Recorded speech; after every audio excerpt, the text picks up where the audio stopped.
All right, we're back. And last time we talked about all the different gens and what we liked, what we didn't like about them, etc.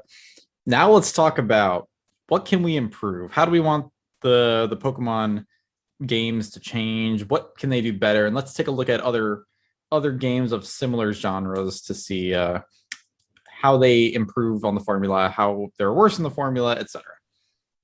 Anyway, welcome back, guys. It's good to be back. Feels good. Yeah, so Happy to be here. Are we really happy to be here to talk about Pokemon even more? I love Pokemon. Are you sure about that? We had an entire conversation on 8 different gens, and I feel like exactly we talked. Glowing. I feel like we talked about how we liked a lot of them. We did At like a least lot I of them. I definitely liked them, but let's talk about some complaints now. Yeah. So Why biggest I hate complaint. Pokemon. you love it, you hate it. So my biggest thing is I feel it's stale. It's boring. You kind of walk through the entire game for most of them. Mhm. You spam A on your attack move and it gets you through to the end. Yeah. That's my biggest issue with it. It's very easy. It's easy. It's even easy for like kids. Like back when I was a kid, I never had any trouble finishing a Pokemon game at all. Like, which maybe it's not supposed to, but even then, like it's extremely stale to the point where you don't even really need to build a team. I think maybe you have a couple of types. I think that it's really they're just so worried about they want to cater to the casual audience because they want anyone to be able to pick up a Pokemon game. And I understand that, but there 100%. is, they also have this, caveat of people who like these games and have gotten used to them and know how to exploit the mechanics and, build a good team, or it's too easy. And I feel like they could address that by making the game harder, but I guess more forgiving. Like when you lose, like maybe if they really, I mean, just having like maybe a separate difficulty, kind of like what Black and White 2 did, but not in a stupid way. It's super simple. Like it's let's keep this simple. difficulty that they've had since I guess like Gen 6 is really when it started getting really easy. Let's keep the difficulty level that they have, and you can just call that newcomer or casual or normal, whatever you want to call it. That's the difficulty that has all the tutorials. That's the difficulty where you can basically just spam A on any attack move and win. And if you're not really like all that good at strategy or like all that good at like RPGs in general, you can pick that. If you're buying this for a young kid, or like if any really young child is playing it and you don't know if they'll understand it, you can have them play this mode and like they can go through it, have their adventure, and they can enjoy it. And then you can have a second mode where they actually have the AI do anything other than just be stupid, and call that experienced hard mode, pro trainer, whatever you want to call it. It doesn't matter. And have that to where they don't give you hours and hours of tutorials, and the computer will actually swap out against types. They'll use status moves. They'll use their abilities. They'll actually utilize their team, and probably give literally every single trainer in the game one extra Pokemon. Definitely. Yeah, I feel like all the trainers are extremely underpowered. They're literal they're roadblocks essentially. They force you to get XP, and I can't think of a single trainer that isn't a rival fight that challenges you remotely. No, God no. Like at all. Barring easy maybe a Nuzlocke. Like a Nuzlocke, yeah, you might have to be careful there. Yeah, it really comes down to, at this point, if you want to have a challenge, you have to put a restraint on yourself. Yeah, and that's what I've been doing. So generally when I play a Pokemon game, I first of all, I have to box my starter. The starters are extremely strong. And I box my starter and I try my best not to use like extremely strong Pokemon. Like I won't go for like, the dragons, or I won't go for just enter any just like super meta Pokemon essentially. I'll kind of like try to be creative with my team, but even then, like after, that makes it a little more challenging in the beginning, but still, even by the end, you can, for most Pokemon, you can get them strong enough to where it's not. It's like as long as you just do type advantage, you're going to be winning. Yeah. Yeah. One of the things I've been doing is since Gen 7 is doing all ghost type teams, which has been fun because usually hard. I don't get to use, all the ghost types. So it's been a good way to get me to actually use them. And I've also been very fortunate in that a lot of time Gen 7, there's a graveyard like at the very beginning. So I had access to like 4 ghost types. And then Gen 8, they introduced the wild area. So I had a plethora of ghost types to pick from. But you depending on which game you're playing Gen 1, you're screwed trying to do an all ghost type. You have 6 Gengars? Yeah, all you do is 6 Gaslies or whatever. And you don't have any friends, so you're just playing a bunch of 6 Hunters, yeah. Yeah, I was gonna say. So which would still probably be fine.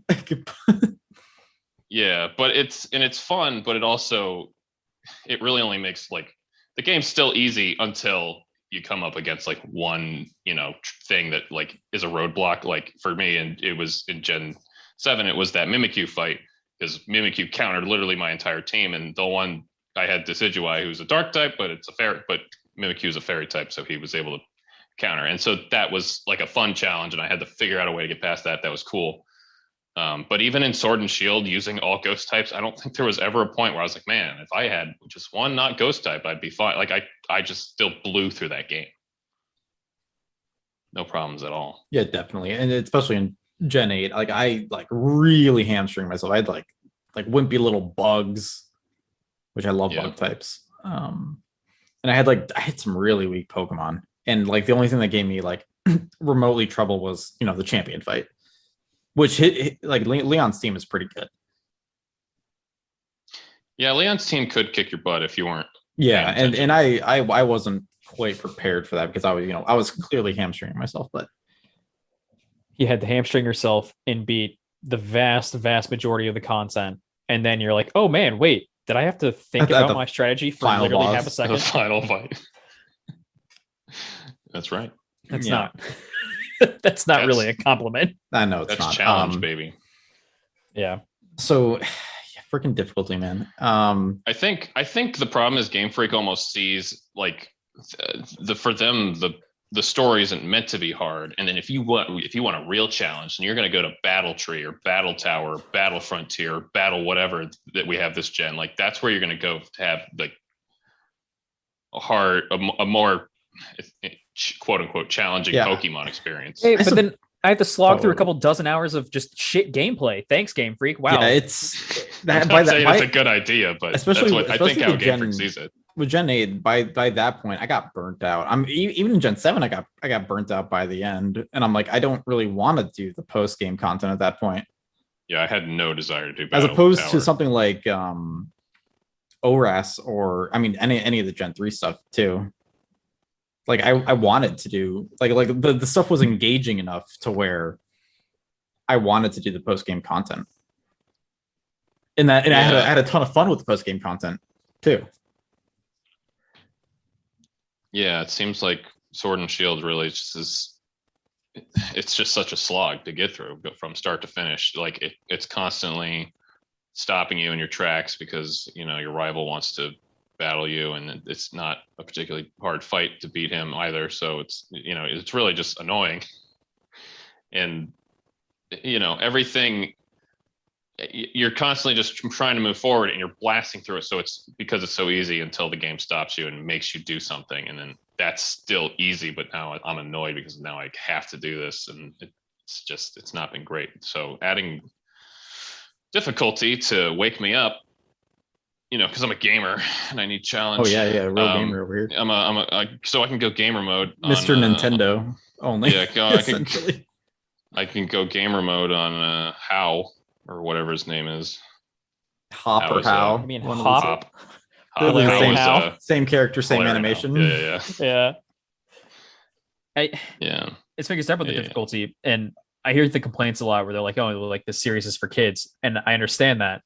But you don't have to make it brain dead, because the first 4 gens, even like I should say the first 5 gens, were also designed for kids, but they weren't super handholdy. They weren't basically talking down to the player. You could have some difficulties if you were a child, but like it wasn't it basically wasn't making fun of your It's intelligence. insane. But starting from Gen 6 and into 7 and 8, the games effectively feel like they think you're stupid. Like you need every single thing to be told to you 1,000 times over, and then like, oops, let's tell you 1,001 times just to make sure that you are reading that again. And it's like, oh hey, you've got your attack moves, just press A, you'll win, just do it. Like, it's whatever, who cares? It's like, at that point, why even bother making me play through the game? Just like, make me the champion already. What's the point? The weird thing about it too is that most kids' attention spans nowadays are also shorter. Like, all media is streamed towards like really quick, really fast content. Like, just binging it. Binging content really quick, nothing too long and drawn out. And yet they all the Pokemon games make you drag on with everything as well. It feels like instead of them trying to make it so that kids can play it, they're making it so that even grandma can play it.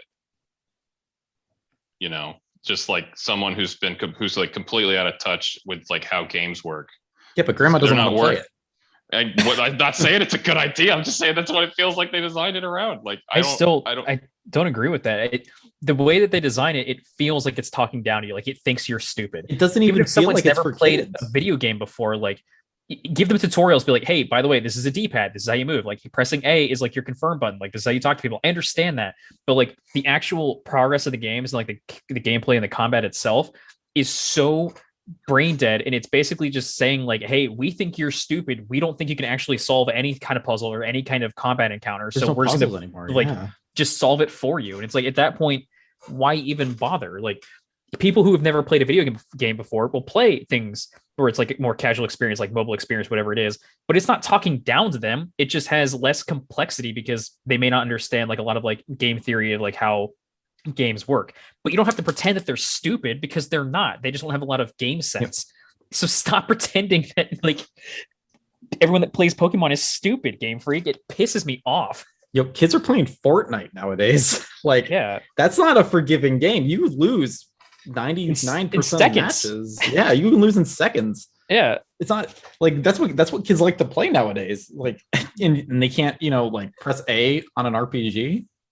Like, it doesn't make much sense at all. And the people who argue for that kind of style, like, I don't understand the point they're getting at here. Because kids nowadays, they're even like, they're really intelligent now and intuitive when it comes to technology and games and things, even more than like we were when we were super young.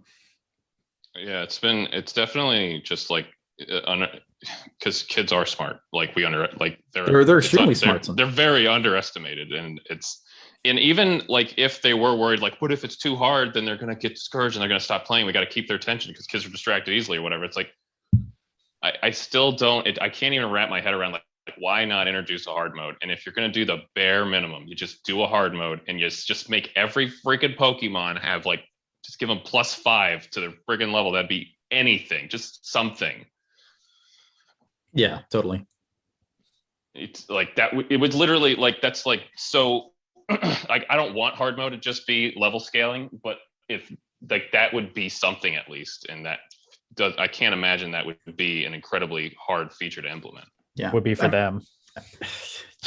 Would be for them. I mean, basic level scaling. I mean, that's just the tip of the iceberg. So in terms of, that's just in terms of difficulty. In terms of other mechanics to keep it interesting, I know, Tip, you're a big advocate for double battles. Double battles, seriously, the entire way. Yeah, it's crazy that they introduced double battles in Gen 3. So just years and years ago. And double battles are still like this weird, like, unloved stepchild of Game Freak, where they just don't care about it. And you see the community adores double battles. Competitive battles are double battles, period, because it adds so much strategy. It adds so many tactics. It makes every mon that you can capture useful, because you can, put them in tandem with other monsters and like combine their strengths and like delineate their weaknesses for like it gets covered. And it's so good. It's so good. And there's like 3 double battles in every game, and then that's it. And you can do double battles online. It's like, great, Game Freak. Why don't you understand that people love double battles? Just make every battle a double battle. And like, no one would be complaining about it. I can't imagine anyone complaining that double battles being the default. Yeah, game did that? Pokemon Coliseum. Yeah. And that even with the like the minuscule like 79 Pokemon roster was still like people love Pokemon Coliseum and Pokemon like XD Gale Darkness just because they're like different.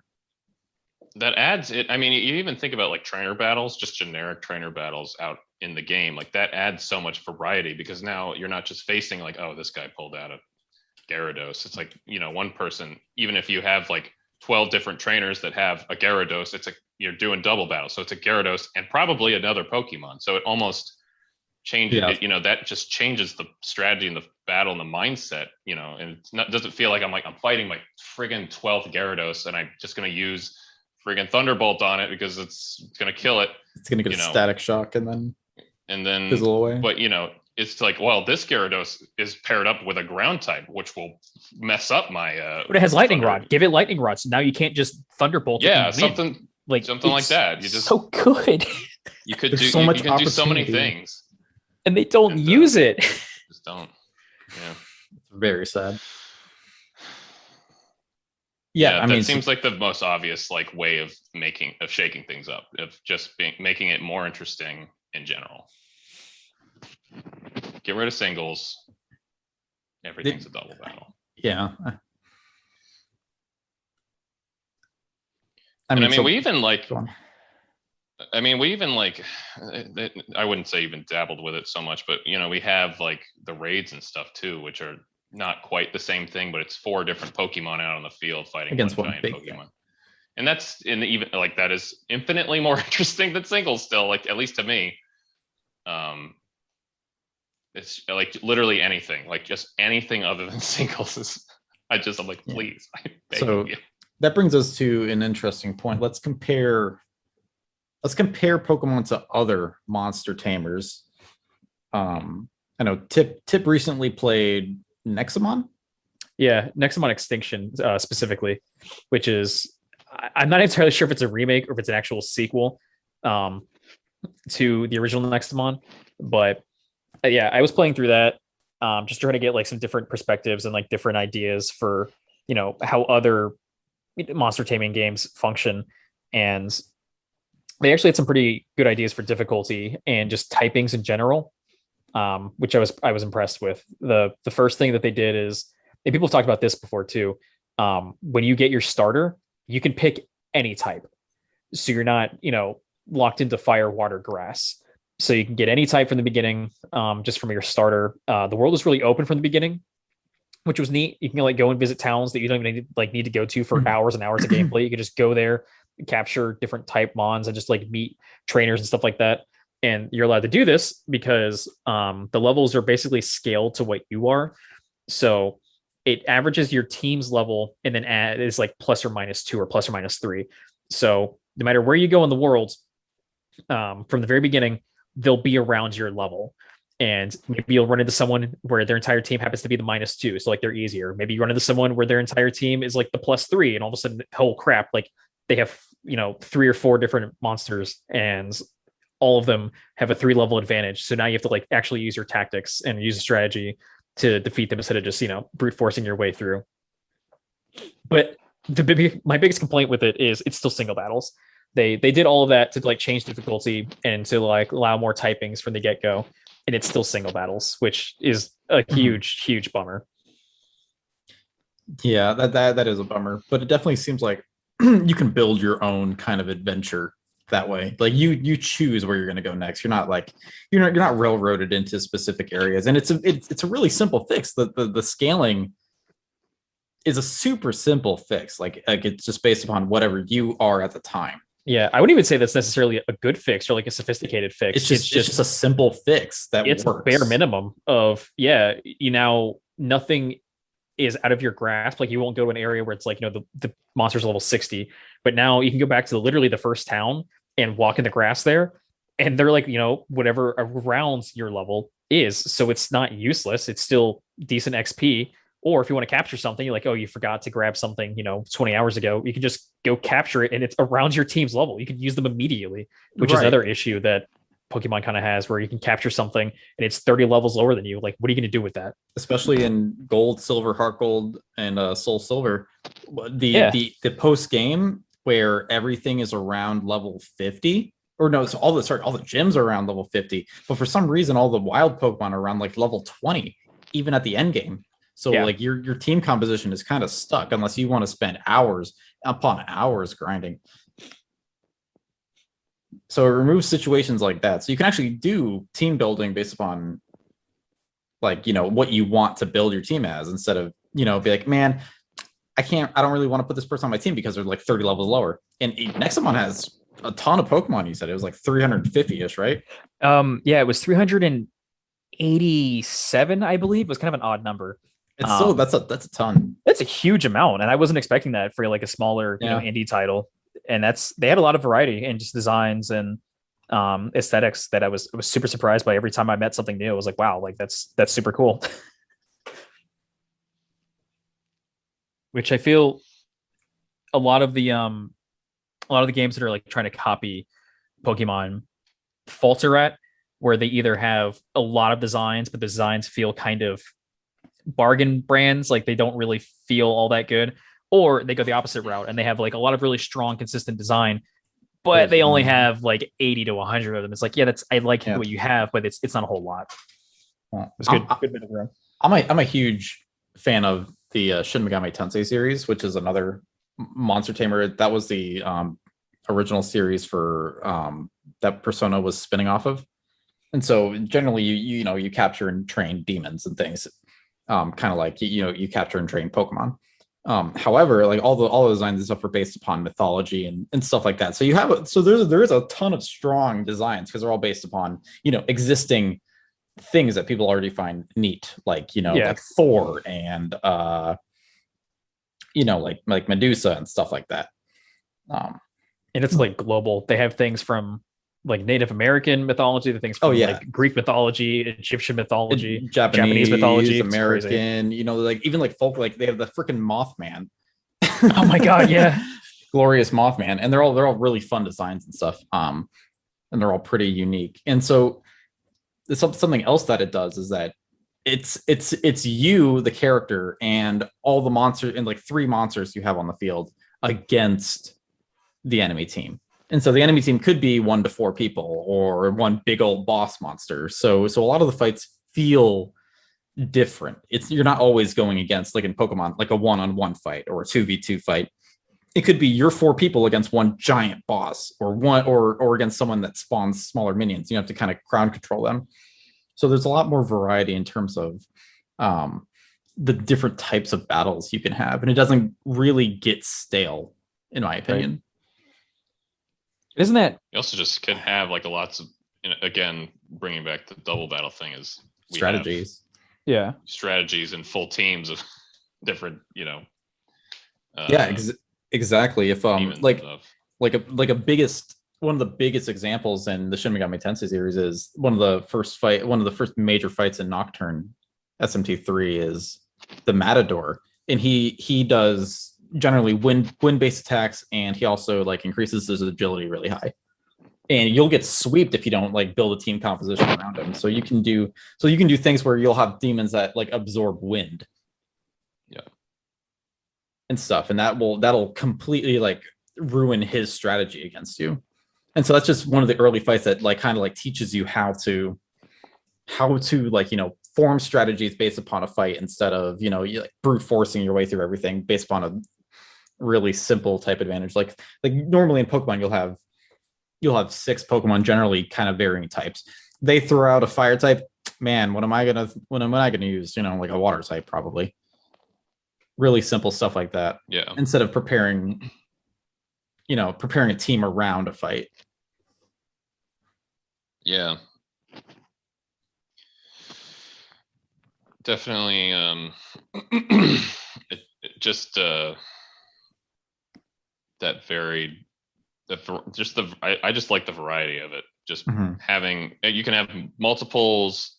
You could be fighting one really strong enemy, or you could be fighting a bunch of weaker enemies, or a bunch of really strong enemies, or and you have it just, there's every encounter is something a little different.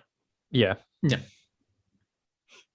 encounters could actually be a little bit different, even though I said it's only singles. For Nexamon Extinction as well, I kind of forgot to mention, but the they don't have gyms, but they have like boss monsters, and the boss monsters are essentially just really, really big, Nexomon, and they have huge inflated stats, a huge pull of health. So like you have your 6 monsters go against it, but it feels like it's a boss battle, not just like an inflated difficulty fight, which was cool. You kind of like fighting the legendaries of Pokemon, but like it was actually a fight, not just you winning. Yeah, the only thing that came close to that was like the totem Pokemon. Yeah, which I did enjoy totem Pokemon a lot. Yeah, those do feel like boss fights. It's true. Yeah, they're fun because they're asymmetrical. Yeah, which I like. And any asymmetrical fight in Pokemon was really unique. Because most of the time you're just fighting against another person with mons of their own, of a similar level, if not probably lower.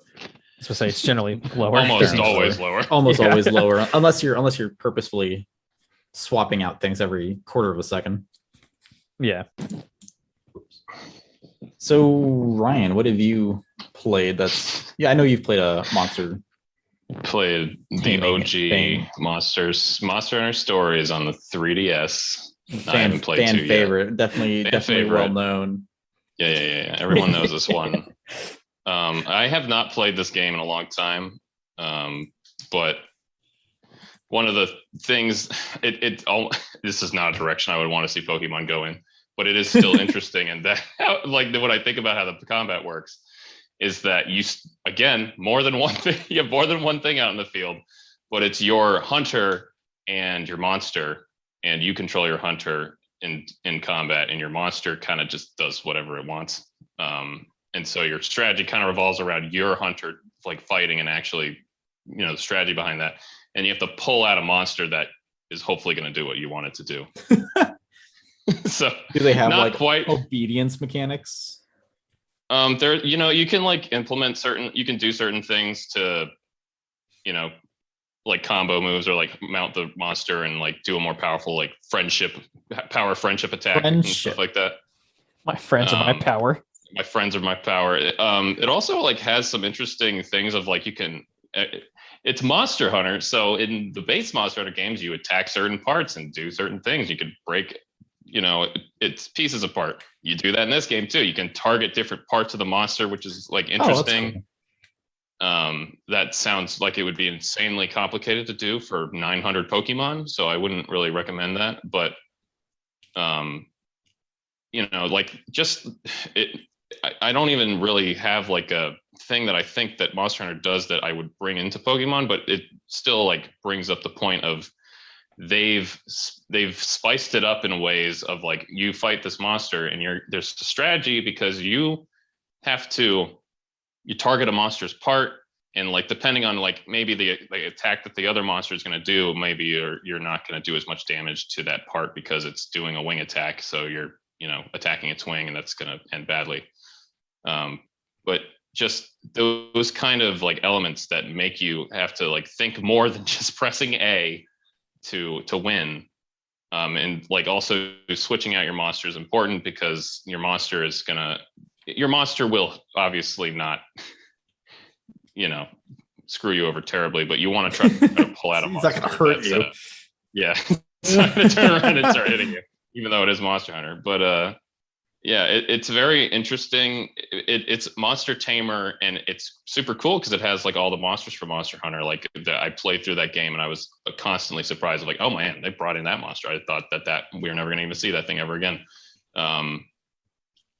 So it brought a lot of elements like that I enjoyed, and it does also have like the advantage and disadvantage. But it's monsters have weaknesses to elements like fire and water and electric, but it's not quite. It's a little more simpler than Pokemon. There's also, I don't remember what it quite is, but it's almost like a Fire Emblem-esque like rock paper scissors mechanic on top of that as well. So you have like a monster might do like one type of attack, and you do a different type of attack, and depending on like what type of attack you do, you'll have like a head-on battle, and rock paper scissors, which one is going to win. Yeah. So I didn't play Stories when I played the demo because I was intrigued by it. Yeah, wasn't it like power, technique, and speed? So like yeah, something like that. Yeah, Yeah, So it's it's been like a while power since I played it, moves beat technique, and like technique beats speed, and like speed beats power. But if like you use the same type, so like power versus power, you have like that head-to-head clash thing. yeah. Yeah, that was neat. It was really cinematic too, which it was just a Yes. joy to like watch the battle go on.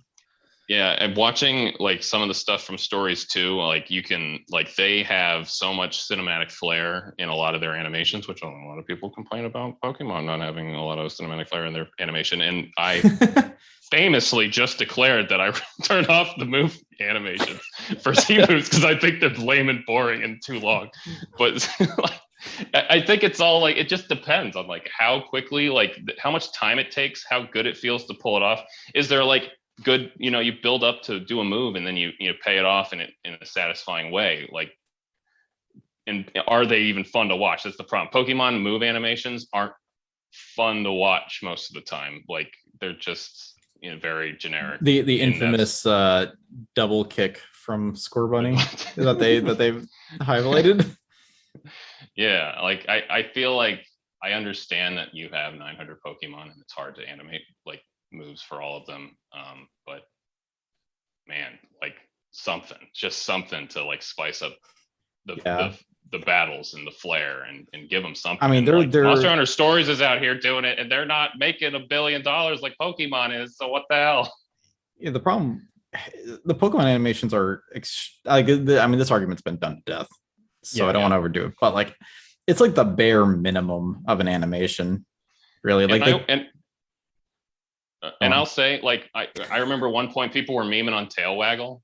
Like, the Pokemon turns around and wiggles his butt, and that's Tail Waggle. I'm like, look, I don't care about Tail Waggle. I never use Tail Waggle. You want to take some of the, like, lame Tail moves whip from, like, early Especially, games. like, I know you don't use it because it's not Tail Waggle, it's Tail Wag. Yeah, Tail whip. Tail Wag. Or Tail Whip. Is it Tail Whip? Tail whip, you dunce. Wrong. God, we're both stupid. Wow, you don't use it either, do you? Clearly not. I just knew it wasn't Waggle. So, like, if they want to, like, take some of those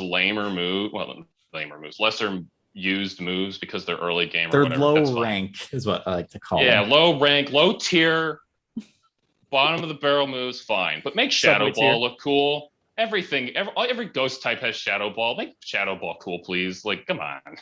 Make Flamethrower cool. Well, I think they just need to make the generic animations for the Pokemon something better.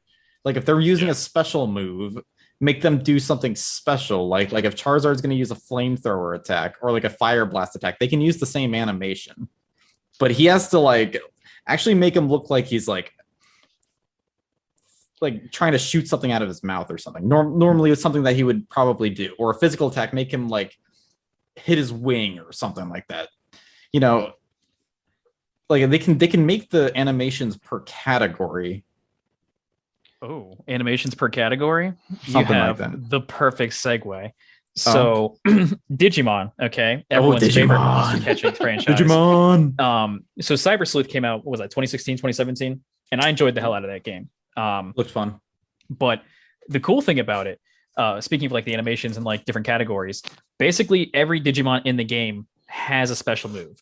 And they have a special animation for their unique move. So if you ever see that unique move, it always does that special animation and it's animated to that Digimon. Like it looks like they're doing the cool thing. But if they're not doing their own special move, there's like other generic like electric type moves and fire type moves, things like that. Each Digimon has like 3 or 4 different animations that fits whatever the move is. So if it's like a physical type move and they have claws, they'll slash. If it's like a breath type move and like it's like a fire breath, they open up their mouth and the fire comes out. They're not like super involved, but they're believable enough where like you can have all 6 of your Digimon know the same electric move, and all 6 of them will actually cast that electric move in different ways that like fit their character model. And it wasn't really like super involved animations, but every single time I would use any of the moves like during the fights, I wasn't like my eyes weren't glazing over because like they were still, it matched their movements and it matched like what the Digimon itself looks like what they would do, which I loved because Pokemon doesn't do that. That's what Pokemon Stadium did. They're because all the Pokemons they have kind of like example animations and they use them for like kind of different things, and they're all pretty believable. Yeah. I mean, of course, you'll get some that obviously look out of place, but it definitely looks more interesting than what we got now. Can't really be worse. You can't be worse. Yeah, Battle Revolution was wasn't fantastic. Wasn't there like a meme at one point of like Gigantamax Charizard or whatever? He used his flamethrower, but like it's not attached to his mouth. It like shoots like over his head or something. Oh, like I haven't It seen didn't make that. any sense. That's funny. I haven't Like seen that. it's just I might be thinking of something else, but I remember there being something where it's like some Pokemon use flamethrower, and it's like you could have just had that come out of its mouth, and it just didn't. You just decided to have it come out of its belly button or something weird. I think it was its stomach. I think the flamethrower came out of its stomach because I remember seeing that. It was like a gift that people were like passing around, like, yeah, look at these idiots. Yeah. Yeah. The problem I have with Sword and Shield is that it feels like for the amount of money those games make, they're doing like the bare minimum effort. Bare minimum. It's crazy how bargain bin that game feels. And what drives me nuts too, and like this is very much so a me preference, and maybe every other Pokemon fan on the planet is going to be like, "What? No, I would never." Is these Pokemon camps, Pokemon and me, Pokemon, pet your Pokemon, hang out with it at camp. They spend all this like that's like 12 more animations they give these Pokemon, and guess what? I barely see those for the 6 Pokemon that I have on my team, and I'm never going to see those animations for any other Pokemon that I never use because I never use camp. But like I see like how much time it must go into like mechanics like that, and I'm just like, if you just took that out, took that thing that I personally never use out, and you put budget for that somewhere else, maybe we'd have something. But yeah. I can't imagine the majority of people spend most of their time in the Pokemon camp. That'd be very hard to believe. I know like some people might, use it a lot, but like it's cool to see them and interact with them. I know, but the majority of the game is you're gonna be getting through the story mode. Obviously, I legit used Pokemon Camp like one time, and then I was like, all right, well, the novelty of that is over. I personally don't use it. I get the novelty of it, but I don't use it. But I'm not gonna I don't want to discredit it because I don't use it, but I can't. Like the proportion of you seeing your Pokemon out in the battlefield compared to that, I can't imagine that'd be anywhere close to the time you spend in the camp.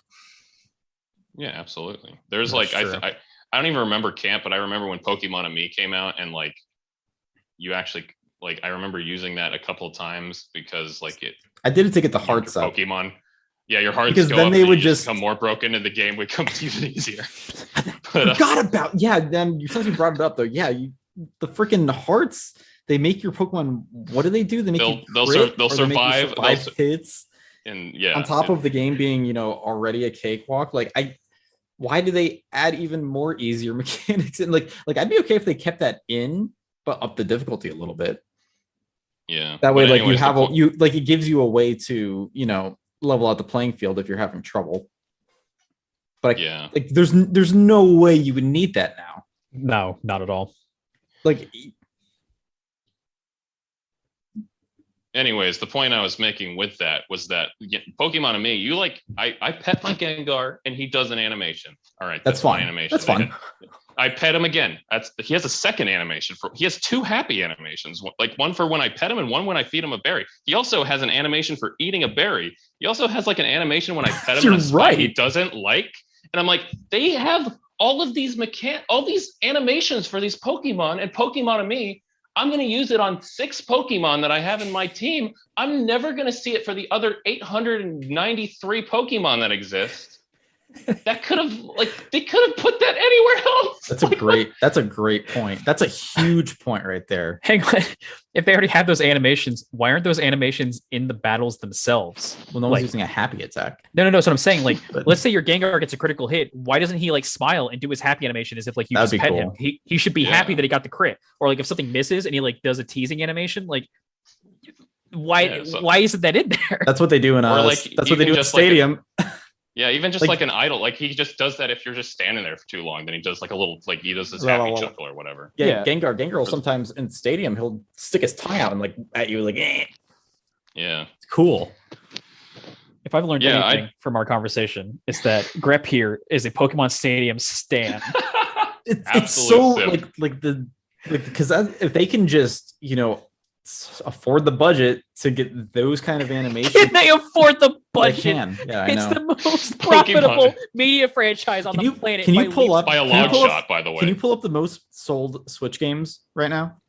Because if you Sure, compare it's Mario Kart, but yes. the biggest thing that gets me is that you can compare the highest selling games. You compare Pokemon Sword and Shield to Breath of the Wild and Odyssey, and you can just see it's so easy to see the level of quality All right. difference. Here's the top 5, okay? Okay. We'll do top 10. So Mario Kart 8 Deluxe, then Animal Crossing New Horizons, then Smash Bros. Ultimate. It's then Breath of the Wild. At number 5 is Pokemon Sword and Shield. Number 6 is Mario Odyssey. Number 7, Super Mario Party. Wow, that's actually really surprising. That Number is surprising, 8 but is Let's Go Pikachu and Let's Go Eevee. 9 is Splatoon 2. And then 10 is New Super Mario Brothers U Deluxe. so let's take. I just want to take Odyssey and Breath of the Wild, like both two other IPs that are huge in Nintendo. Like, and you just look at the quality, like the way like Mario moves and stuff in Odyssey is so clean. All the dudes have little animations and things, and like all the worlds are so super finely detailed, and all the textures are beautiful. Breath of the Wild is a huge open world, lots of stuff to do. I mean, you guys agree with me, right? Like, Yeah. I mean, yeah, that's what people were saying. Like when Sword and Shield was first announced and first showed off, like for its gameplay and like the graphics and animations and everything, people were like, how is it every game or every Nintendo first party franchise that's released on the Switch so far has shown off like some of the best content they've ever done in the 30 years that franchise has existed. And then you see Sword and Shield, and it's like this is some of the worst low effort stuff they've done ever. it's And, like bare minimum. Comparing them side by side is just crazy. Like I mean, obviously, it's a visual upgrade from Sun and Moon. It's coming from like a 3DS to a home console. I mean, and some of the camera mechanics, like it's like marginally better, and that's like in quotes. The Game Freak, I feel like just Game Freak just doesn't put out. I mean, that's copies sold of Sword and Shield, but Sword and Shield also sells like Pokemon cards and anime. Oh, and they sell a ton more merch. Figures Yeah. So I can't even imagine how much Score Bunny merch has been sold. I mean, we're not selling like a whole lot of Mario Kart figures like that. Like Mario Kart sales are where most of its profits come from. So Sword and Shield is the 5th best-selling Switch game, and they make all this money off of all this other Pokemon stuff that they're selling, which all spawns from these games. Like, so it's frustrating to see them be like, well, we just need to churn out a game and have some solid Pokemon designs so we can draw some cool cards and people will buy those. Yeah, that's what it feels like, for sure. It's just the bare minimum. That's why I was so surprised by Z-Moves. I'm like, you can't make a Z-Move into a plushie. What the heck? True, yeah. Well, how many like action figures do you see of Megas besides Lucario? I mean, I have a Mega Gengar plushie. Never mind. I mean, of course you're right. do. Yeah. My bad. You've just proved the point, I guess. So Wait a second. Yeah, you're the problem, Ryan. Stop buying the merch. freaking merch. Wait a second. Hang on. If I look to my left, I have a Poliwhirl plush and a Squirtle plush. Hang on a second. I got a Mudkip I'm one also out part there. of the problem. Yeah. We're all the problem. Oh no. Wait, do we actually like Pokemon? Guys, ironic. The problem is we like Pokemon a lot is the problem. And we want it to do well. And it's consistently shown that it will not get better. It's consistently showing that it's being hamstringed by Game Freak or whoever's making the Pokemon company, whoever's making these decisions to not, allocate resources or whatever they're doing. Invest in it, yeah.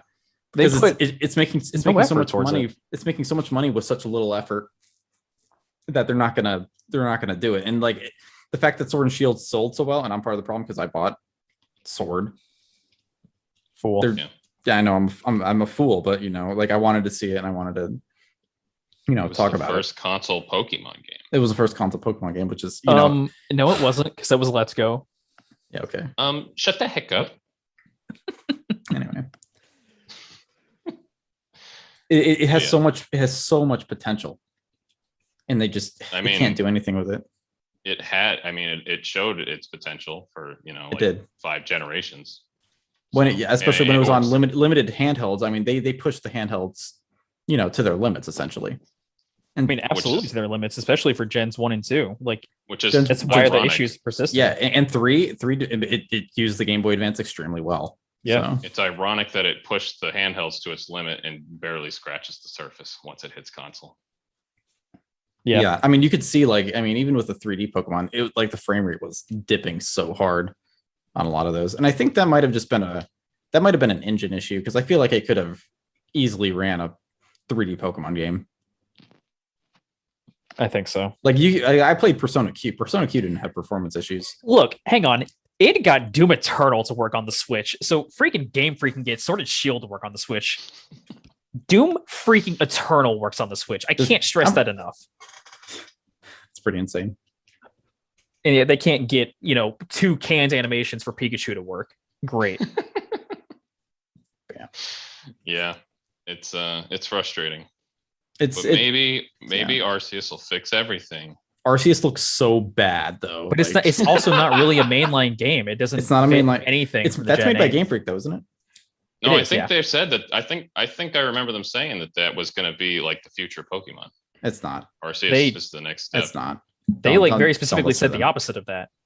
Oh, I thought I read. Like they very specifically said this isn't like a mainline game. This is like a new direction for the series, which I guess is kind of what you just said. But like, it's not. Yeah. It's not like they're changing the entire series to be like that. It's more like. Oh, that's how I interpreted it. Oh no, they were going to be changing it. I can't believe they had the gall to show that trailer though. The trailer was one of the worst trailers I've ever seen. Literally the Pokemon were moving at literally like 2 frames per second. It was a barren wasteland. There was grass. And clouds, and it was running at 4 frames per second. It looked so bad, and people are like blinded by the fact that hey, it's an open world Breath of the Wild looking Pokemon game. Like that definitely does not automatically make it good. Great, but like I can sit on a random hill in Hyrule in Breath of the Wild, and the game isn't chugging at 4 frames per second. I can see the moblins like running around, and they're actually like running around at 30 frames per second, whatever. They have sleep cycles and normally they have entire like AI cycles. Yeah, where they like live. That dude, see like the divine beasts like far off in the background, and they're moving. Seeing the dragons or the dragons, and it's so cool. Yeah, you can see the dragons from like miles away. Just super. I'm like, holy crap, what's that? Yeah, and they were giant bird crouching down, in grass 10 feet away from whatever Pokemon that was in the trailer. And it was like the grass was clipping through everything. The Pokemon was like moving at like 3 frames per second. The clouds like looked like the baby's first Unity clouds. It was crazy. Screw that trailer. It was kind of an insult, I feel. It was. And I can't believe that people that defend it. There are people that are still defending it. And they're like, oh, well, that was like early game footage. No, it's not. The game comes out in like 4 months. Are you kidding me? The problem is with a lot of the fan base is that they like the Pokemon IP, but they're not like it. I mean, I guess they're satisfied with if it has Pokemon in it, they're satisfied. And I mean, they're not wrong for thinking that, but it's keeping the franchise down so much when everybody accepts that. When Game Freak can pump out literally anything, and it meet the bar for them. So I mean, because Pokemon, I think we can all agree that like the designs are like a lot of the designs are fantastic. Like, and we love all the cutesy charm of it, love the world of it, stuff like that. The whole IP is fantastic. But like when 900 designs, man, 900 designs across all the games. And of those 900, you could say that like probably like 90% of them, 95% of them appeal to basically everyone on the planet. Like they're so consistently good, and they should not be. Like imagine developing anything for anything where you have 900 designs and the vast majority of people are like, hey, I like those. The design their art team kills it. It's so good.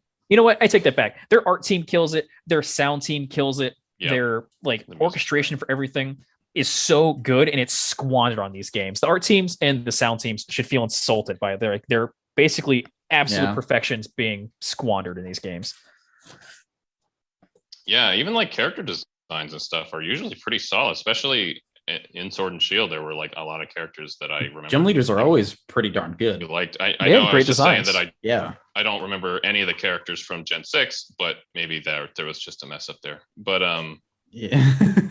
but like it is true. Like you know, I was saying as well, like the towns in Sword and Shield, while barren and there's nothing to do in them. A lot of them are designed. They look really good. cool, and They're gorgeous. The great fairy ways. town, the dark Yeah. town, like the punk town and everything. It's like the back alleyways. It all Yeah. looks so good. It's all these great elements that have been squandered by mechanically barren game. Yeah. So, Even Pokemon's been building itself up for like, you know, ever. Like, so it's got like its battles and stuff are solid, and they have like move sets and move pools and abilities, and that's all there, but they don't Use any do of it. anything to tie it together or make the story interesting or make it, you know, challenging and fun. It's just get to the end, and then you can do battle tree if you're really feeling it, and maybe that'll be a little harder. Yeah, they have the I'm not elements. feeling it. They have the elements in the games already for abilities, dual typing, It's so- EVs like, and it's- IVs, Like, you know, double battles. They have all these elements there. If you just put them all together, that's a good combat system. Like, there's so many strategies, there's so many tactics you can utilize, and the games don't use any of it whatsoever. and then you online usually gets reduced down to a meta though too. So Yeah. even if you try a lot of these strategies, which are still fine in practice, like, and they would probably, like, if the game was centered around it, you could probably get through the game with them and it'd be awesome. yeah, But like a lot of the meta is so hamstrung. You see like the same 10 to 12 Pokemon in everything. You'll get swept by them like 100%. Like it's an extremely unbalanced kind of meta, which is why they have the tiers for a lot of professional play. yeah, they do. Yeah, and it's a little bit different professional play. And it's so funny to me because, you know, people talk about Pokemon being so like simple, but it's like we have not, things really. like IVs and EVs, and they don't. Up until recently, those like Game Freak pretended like those didn't exist. They were just in the game, and you know, it was like Pokemon could be an extremely simple experience, or you can make it a complicated experience if you want to get competitive. So it's like, Which is a great philosophy. yeah, Easy to pick up, hard to master. Yeah, so they could absolutely apply that to the story and the actual game prior to, you know, the journey to getting to the end game and getting to starting to build your team and doing PvP.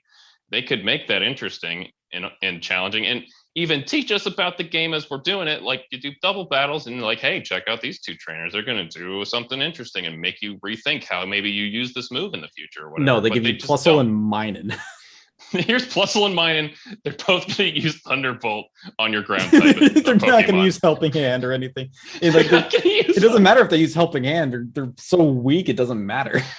Yeah, it's just it's all there, and they just don't do it. I feel like. I mean, I say they just don't do it. That's obviously easier said than done. But Game Freak also makes a bajillion dollars on every Pokemon game they make. So I really want to know how the fund allocation goes.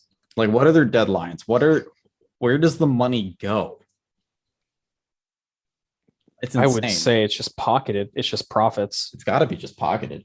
I mean, what else would they use it on? And it's the funny thing is, like, we've talked about, you know, these different franchises or these different games that like utilize different things. Like the SMT franchise is beloved. It's more of a cult classic, although I mean, now it's going into the mainstream, but they don't make, you know, billions of dollars. No, and they they don't. still have, They make you know, nothing, essentially. they still have like really solid games, solid narratives, solid combat mechanics. Then you have like Monster Hunter Stories. Capcom doesn't make billions of dollars on Monster Hunter Stories, but it has solid combat mechanics, solid like animations, like a solid narrative. Freaking Digimon doesn't make billions of dollars, and Cyber Story has like more content in the first 5 hours of that game than like the entirety of Gen 8. The problem is It's crazy. Pokemon's only like real competitors like Digimon, because Shin Megami Tensei, that's geared towards a more mature audience generally. Yeah. Or like an edgier audience, I guess. And then like even like, you know, Temtem and Nexamon, those are like smaller indie titles essentially. Oh, you know what? We actually didn't really talk about Temtem that much. I mean, Temtem it's got entirely, it got a lot of buzz. it's a pretty different experience just because it's like the MMO, it's online. You know what? Hang on. So my favorite thing about Temtem, I'm just gonna ignore that entire thought that I just had, because it's not important. So Temtem has this cool thing. The Pokemon games in general are very solitary experiences. It's you go on your journey. You know, you're going to become the grand champion, blah, blah, whatever. And there's really no multiplayer component until you either start trading or you start doing online battles and trying to get like, you know, more professional type mindsets of building your team. Temtem has a really cool thing because all of their battles are double battles, which is the smartest thing they ever did. And because all their battles are double battles, you can play co-op with a friend the entire game. You both get to pick 3 and you have one out on the team and you just strategize with each other and play co-op the entire game. Yeah. Which is brilliant. That's kind of like what Let's Go did, but the problem with Let's Go is that you had a second person on the screen the entire time. In any battle you entered, whether it's single or double, you had a second Pokemon. So you were 2v1ing the entire game if you had co-op. It was it was weird. Like, I mean, it was so fun. I played with my wife, but I mean, that just, it literally was just, you just go through the game. I mean, there's literally this negative challenge. Like, I know we were talking about difficulty earlier, but like, that's just a whole new level of nothing. And I think I don't know. I feel like it's a missed opportunity. Like, if they added that feature to all the games, I think it'd be a lot of fun where you can have a second person on screen, but make all the battles double battle or something. Yeah, if we had the games be double battles, period. Or yeah, that would have you could a friend. that. Like we could invite like one so of us to fun. someone else's game, be like, hey, like, do you want to just like go to this region and like play for a bit? Like, sure, why not? Like, you could just do that, and that would be so much fun. Yeah, they do that. They can do that in BattleTree or whatever. You can, players, which is at the very end cool. of the game. That's the very end. That's a cool, and it's a lot of fun. I've done it before with because we did it. We did it back, Yeah. you know, for Sun and Moon. That's we had a blast. That's an extremely cool thing to do. Yeah. We more stuff like that. Just utilize that more. Like they already have these systems. They've done these systems before. Just utilize them in any degree. And they don't. They don't. And here we are. They basically already have the fixes. They've already developed their fixes or have done them in the past. It's all there. And they just don't use any of it. Like if you took the best things from each generation, it'd be just about right. Yeah. Minus like maybe some scaling issues. I don't know. Yeah. Man, and we're talking about like trying like kids' attention spans and stuff too. I feel like double battles just go faster than singles would too. So it's like easier to pick up, do a quick double battle, and then move on to something else. Yeah, especially if they have more mons towards the end of the game. Yeah. Just man, I don't know. Double it. We all think doubles are the obvious choice, and it makes sense. And I'm sure a lot of people agree with that. It's in Nintendo. Game Freak's not really Nintendo, but Nintendo seems to like to do anything that we think is a good idea. They'll do the opposite. But I don't know. Yeah, double battles seems like such a double battles and level scaling, and you got something. Yeah. So the two easiest things they could do. The two easiest things ever. And they I don't. mean, it's very doubles. simple steps. Yeah. They don't even need to do anything drastic to the formula. Yeah. You talked about like, everything else is fine. The you see like kids like having smaller attention spans, or like maybe they're worried that like they wouldn't get an audience. I think having that co-op mechanic of where like they can invite friends, I think that would get people to care about it even more, because you wouldn't lose attention if you have a friend with you and you're like playing through it and like you're having an adventure together. Because why do you think like Fortnite or Minecraft or any of these other like big games for kids like are important? Because they can play with their friends. They can invite everyone to a Discord server, like to an Xbox chat or whatever, and like they can play together and just have fun. And you could do that with Pokemon. Then just have a friend and just start playing with them, and they'll be like, oh hey, like you really like doing water types, I really like doing ghost types. We can just smash those together and like just start playing with that. Like you just do that. Yeah. They'd get the engagement, they'd get the audience that they want, and they wouldn't get bored of it because they're playing with a friend. It makes sense. And it could bump up itself to like a super hyper cult thing too. Like Fortnite and all the battle royales have. Yeah, they could do. Yeah, you could like if you did it like online, we're gonna have to like be next to someone, like had almost like a lobby type system. You could even do like on Twitch or something, like be like, hey, I'm a streamer that I like Pokemon. I'm going to be picking one lucky person today, and I'm going to be playing, 10 battles with them. And then like the next person I play another 10 battles with. Like you could engage your viewers like that. And like I feel like Game Freak would kill to have that kind of engagement. They kind of do that with streaming. The raid battles, because you can play with other people on raid battles, right? Yeah, raid battles. They actually introduced in the final DLC. They introduced the raid adventures, which is some of the most fun that I've had in like multiplayer Pokemon ever. Like, do more of that, please. Like that. And when that came out, like I saw YouTubers doing stuff like that. They were getting together with their friends or other YouTubers, and they were doing adventure raids together. It was exciting. It was fun. Yeah, that's cool. So maybe they're slightly learning. It just proves my point then. I didn't know that existed. Yeah, no, it's yeah. I mean, the adventure raids aren't like wandering around the overworld, but I'm not going to sit here and explain it. It would take too long, but it is like that idea of you do a couple of battles and you're building and you got to get to the end. And then there's a legendary at the end. And that's how you start getting all the legendaries in this game is you find a random legendary at the end of these adventure raids. That's cool. And, okay. And depending on how you got through the previous stuff, the previous couple of battles, that legendary could very well like kick your ass. Like you could straight up, me and Alex, we played that quite a bit at one point, and we lost to like 3 different legendaries. We were actually having a hard time, and I was like, wow, this is actually really interesting, and I have to think about stuff like this is crazy. Like more of this, please. That's awesome. Yeah, I mean, so maybe they are. So I mean, we can hopefully for the next big title that they start adding more stuff like that. The DLC has my fingers just a little bit crossed that maybe we'll get somewhere. Well, we won't see it for a bit because of the remake and then Arceus. So whatever the next mainline game is, which will probably be next November-ish, because they do it yearly. Yeah, hopefully they just add more to the engine, make it look better. I mean, I feel like they can use the same engine, but so save time on that engine. Yeah, flesh out all the small things. Get rid of Dynamax. Although I will say the raids, they were called Dynamax raids. That was like the only good thing Dynamax brought to the table was the raids. But we can still do raids and not have to call it Dynamax. Yeah. But keep the raids. Those are good. Those are fun. All right. So yeah, I mean, those were our thoughts. You guys have anything else you want to talk about, or we're gonna extend this? I did want to kind of just say, because we were talking about Pokemon getting old and stale.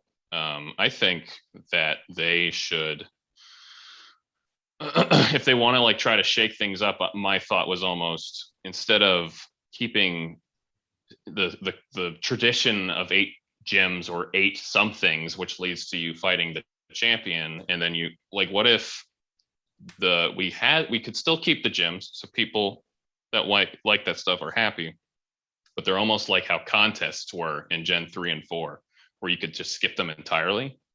Like you don't have to do the gyms that's like almost like a side mission. And the main game is a big, exciting adventure about an evil team or a group of bad guys or a legendary or something like that. And then you can choose to do the gyms as you go along, but it's actually more about this adventure you're going on to stop something, your antagonist. And maybe after you're done, then you're like, well, I'm going to go do all the gyms now, or maybe not, because you don't feel like it. That was kind of my, like, because we keep talking about how, every gen we have the same thing. And I appreciate Gen 7 for shaking things up with their 8 things, but we still had 8 things that we had to do, and that led to us fighting an Elite Four and a champion. So what if we keep that, so we still have it, but it's optional? Yeah, I think that's a really good idea. I didn't think about flipping that on its head, kind of making the gyms optional, but like the cool adventure story thing not optional, and then them focusing more time on that. Yeah, because it always, I feel like that also just ruins, maybe not necessarily, it doesn't always ruin the pacing, but sometimes you're on this big exciting adventure and you're getting to the climax and oh boy, I can't wait to find out what happens next. But before you do that, you got to fight the 7th gem. And it's like, oh my God, I don't feel like doing this right now. I want to go to do the other thing though. Like it's just. I'm usually the opposite where I've been plowing through these gyms. I'm like, man, can't wait to see what the next gym is. And then I get sidetracked by like a half-baked story, especially with a lot of the more recent ones. Well, maybe if their stories were also super interesting. Yeah, I know if they were. What, Team Yell sucks. Team Yell was so bad. Chairman Rose. That wasn't even a team. Boring. It's not even. That team, wasn't even a team. They didn't even have a leader. Marnie was like not even really their leader. The fact they didn't even give them more than one male and female model. So it's just the same hilarious. Like ugly looking thumb looking dude. It was just the worst. I don't know what they're. I can't even wrap my head around. It really was bad. So silly. Like just the most uninteresting. I mean, Team Flare were all in like suits, which it still looked bad. And then like Team Skull all had like face masks and like their own like gangster outfits on. But like you could like possibly think that they were different people. Team Yell, they're just the same dude and chick. like one really fat guy. It's so weird looking. Yeah, I honestly forget Team Yell even exists when I'm thinking about each gen in their team. I'm like, and then Gen 8 had. It was essentially it wasn't even team. It was Team Yell, but like essentially Chairman Rose was like by himself, essentially. Yeah. With like his little group of people. Yeah, straight up. That was. Yeah, but if we have an interesting story, then that would solve that issue. Like Gen 3 was pretty good. So I guess this fits your odd numbered games being better theory, because I would say that 3, 5, and 7 have the most interesting narratives. Pacing issues aside for 7. Even 3, 5, like and 7, fine. It's just like a group of people who want to capture the Pokemon in this new Pokemon universe that you're introduced to. I think that's fine. And they're just criminals. They're just trying to make a buck. Gen 2 is like the remains of Team Rocket. It's really bad. Yeah, Gen 2 story sucks. Yeah, it's extremely bad. Man, maybe it is one. I guess we're going to keep that. Like 1, 3, 5, and 7 are the ones that have had the more interesting narratives, but they still have their issues. And so if they actually fix those issues and like had something that was interesting the entire way throughout, you wouldn't feel like you're being sidetracked from like you trying to be the champion. Yeah, you would actually be like, man, I like this adventure now. If I feel like it, I'll go to the gyms and become the champion and do what you've always done in every other Pokemon game ever. Yeah, and contests were cool. I thought they were different, at least. Like your Pokemon had another purpose besides just battle machines. Yeah, which I enjoyed, and so you could have like like a Skitty or like a freaking Wurmple, and them be good at contests. They wouldn't be obsolete at the end of the game. You could do stuff with them. Yeah, I like the idea. I had a hard time getting in the contest. I just didn't find them as fun and interesting, but luckily they were optional. I didn't have to do them. I did most of them. But I do like having those kind of alternate things that any Pokemon can do. It's not because, your Pokemon has a really low attack stat, they're going to be useless at this. It's like, no, that's not the point. You're doing something else. While still making it like more interesting than Pokemon Camp, because that's just hanging out with your Pokemon. Contests were still like a competition of some sort that you got a reward and you had a goal of getting all of them and stuff like that. When's the last time they had the contests? Gen 4.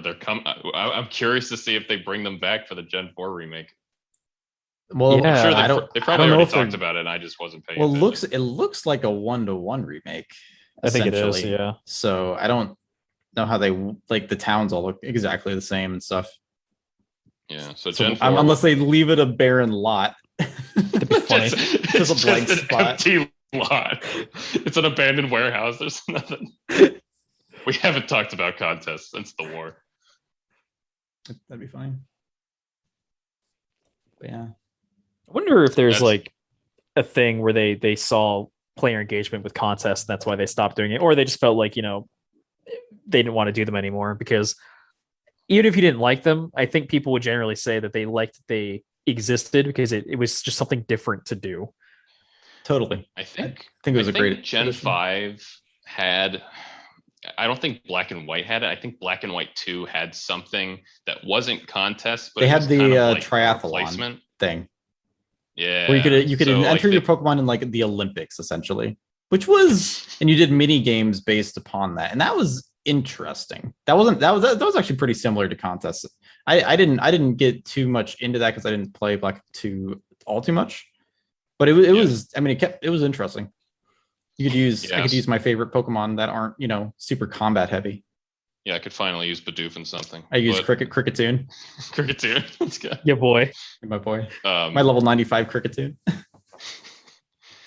Yeah, that was I think that they kind of did that in Gen 5, and then maybe I don't think Gen 6 had. What did I don't know if Gen 6 did anything. They had that's the first Pokemon on Me thing, right? Wasn't that Gen 6? That was when they we did got Pokemon on Me. so they got rid of Everything else. and they had the super training, which was EV training. Oh yeah, that's Yeah. right. Yeah. So maybe that replaced it. Yeah, they felt like they had other supplemental modes to get I rid like of it. I Yeah. like the fact from Gen 6, I think, onward. Maybe it was Gen 5 as well.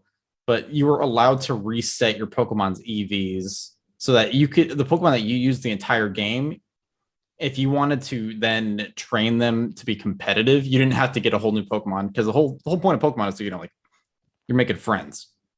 Yeah. Right. You don't want to ditch your friends at the end of the game because they're not, you know, super stat heavy. Yeah, now they let you change their natures and their And IVs and their everything, EVs which- and everything. Yeah. Which I totally agree, as long as you, like, you know, you have to work for it a little bit, which I think you have to fight in the battle tower, right? Yeah, you have You to get get BP. the bottle caps. It's the bottle caps, Bottle right? caps, Isn't that yeah. what changes it? Yeah. Yeah. Which I really like that. I do maybe kinda wish that maybe I the, wish it was a little harder to do. I wish that I want the EV remover things to be, because they were berries. Like, sometimes those are really a pain in the butt to get, and it's like random. You have to like shake trees and maybe you'll get one. So it's like if you mess up a little bit, then you're just like, all right, now I gotta go friggin' find a tree that has Yeah. those berries in it or whatever. I wish they just kept all of it in like battle, you know, keep it all in battle tower, battle, whatever, frontier, whatever they're using. Yeah. Like, Whatever you battle use- thing use- we're doing this time. You know, you put the work in, get some points, spend those points on making a better team to do more things. I think that makes sense. A gameplay loop. We don't do that here. A gameplay loop, yes, if you would. So that's cool. I mean, because definitely the worst part, like, because generally if I'm playing an older gen now, I'll like consciously be like, man, maybe I should be, you know, not killing this thing because it doesn't give me the right EV. And and I know I don't even need to do it. It's just like a subconscious thing that I know now. And Once you kind of like learn about it and you do it a little bit, you're like, oh no. I like cringe if I kill a Bidoof by accident. My glass cannon just got a special defense EV that I'm never Literal ruined. Then I like compare IVs, kind of like I'll catch like 3 or 4 of like a Pokemon at a time. Like, I'm like, man, I want this on my team. I catch 3 or 4 of it and compare like what has the best IV, best nature. That's not a bad strategy, at least. Like, that's not too bad, but like catching a having to couple and worry picking about the one that's EVs best. is such a pain, because I don't want to get rid of the Pokemon at the end of the game. Like you Yeah. went through the entire game with them on a journey. Yeah. I don't want to just box them because, you know, Don't kick him to the curb. don't want to kick them That's to the mean. curb. Yeah. So I like that they're kind of streamlining more of that in some It way. gets easier and easier every game. It does. For better Um, or for worse. But Yeah, for better, for worse. There's pros and cons, because like people who work really hard in the previous gens will have the advantage in like when they're playing online and competitive, and like maybe they deserve it because, you know, Pokemon breeding is a huge thing, at least they say so in the anime and stuff. And so people would actually become like, you know, Pokemon breeders in the games, and now it's not really a thing anymore. Yeah, but it does also discourage, if it's easier to do in game, then it'll discourage people from like hacking and stuff, which is a big hot controversy. People are gonna hack all the time because it's obviously gonna be easier to hack it and get a 6 IV freaking legendary shiny Deoxys as opposed to soft resetting 5 quintillion times. It's a bit of an understatement. Some people do. It is like I remember there being like hot controversies and competitive because someone like hacked a Pokemon and they tried to hide it and then they messed up. Like, this Pokemon can't be caught with this ball and this gen at this time. Like, oh, was that Wolfie? I don't remember who it was. I don't remember. There was some controversy. I just remember something like that happening, and like people were like, it was people are very much so like they don't like seeing hacking in competitive. So if they can make it easier and discourage that kind of behavior, I'm sure Game Freak doesn't like it either. I'm sure Game Freak hates it more than Game Freak doesn't like anything. they hate hacking almost as much as they hate the players. Almost as much. And but yeah, so I'm more than happy to see like that. When I saw like we were getting mints to change natures, I'm like, oh, that's cool because you get that shiny Pokemon and it's like, well, it has a nature that lowers attack. That sucks. It would suck getting a freaking shiny and then it being like you want it to have attack, but it's like minus attack plus special attack. Yeah. And then like the worst side minus speed, but it's a Gengar minus speed. Big sad. So like you wouldn't want to like it would feel bad whether you used it or not used it. Yeah. There's no winning scenario there. Like, yeah, you got the shiny, but like you're hamstringing yourself at that. Yeah, at what cost, essentially. So I do like people doing that. Some people do take that as a challenge to be like, I'm going to take my minus speed Gengar and make a fun, weird, quirky build out of it that no one's going to see coming, which, is appreciated as well. But or you can do that. Or you could just get a mint and change it, which is way better. Yeah. But yeah. So Pokemon, guys. What were we talking about? Sucks, and we hate it. And solutions are everyone simple. Else should too. The solutions are very simple, I think is the point of this conversation. And it kind of just baffles us that Game Freak won't, implement most of these. But it looks like apparently from what you were saying, Ryan, that some of the DLCs, maybe they're adding some more interesting stuff. And let's hope they maybe keep that trend going. Yeah. Wouldn't hold your breath. I wouldn't. So I have not been convinced in their abilities yet, but we'll see sooner than later because they love releasing Pokemon games. They do making money every year, just about every year, boys. Every year, baby. Yeah. So yeah, we'll see. We'll probably make another video or podcast when the new one comes out. One of us has Ryan to play and I'll probably play it. Tyler can observe from afar. Yeah, very, very far away, like with a telescope. Don't worry, you can play Legends Arceus. You know what? I'll do that. Yeah, I hate my life. Why not? I would. That's like one thing I would never even consider pre-ordering. Like, I didn't pre-order the new Pokemon because I'm gonna wait to see what people say about it. But like, if you pre-order Legends Arceus, yikes, man, that's a big risk you're taking. The real like the thing that I'm like, what is they announced? They were like, here's the release date and the box art, and everyone's like, and a trailer. they just disappeared. Here's the release date. Here's what the box art looks like. That's it. For what? Goodbye. Like for Arceus. For Arceus, yeah. Didn't they didn't release a trailer? They released a trailer. There was gameplay. When they first announced it, they had that trailer, and then like 4 months later, they're like, release date, box art. Oh, bye. Really? Yeah, you know what that means? That means they don't have gameplay to show. So they have to get it fast because the game comes out in January, which still blows my mind because that seems way too early. It was definitely concerning. But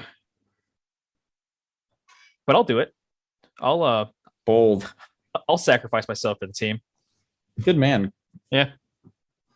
Heck yeah, dude. Yeah. I'll probably play it too, but we'll see. A fellow martyr, I see. Let us so listeners, let us know what you think. are you excited for any of the new upcoming Pokemon games? Yes, no. Why is Gen 5 your favorite? Why is Gen 5 your favorite? Exactly. Yeah, I mean, if you agree or disagree with anything we said, please let us know. And I'm very curious to hear what the active community thinks, because you hear a lot of things in echo chambers, like Reddit and stuff, where there's big communities where they hate everything and they'll just repeat the same thing to each other, and you see big communities that love everything and they'll just praise it for some reason. Very polarized. It's very polarized, yeah. So yeah, let us know. Subscribe, follow us on whatever listening platform you are on, and we'll be back next time with something else. Something else we haven't decided yet. Yeah, this was our big our big two-parter. Big two-parter. Our debut, if you would. Oh yeah, kind of. All right, bye. Goodbye. Adios.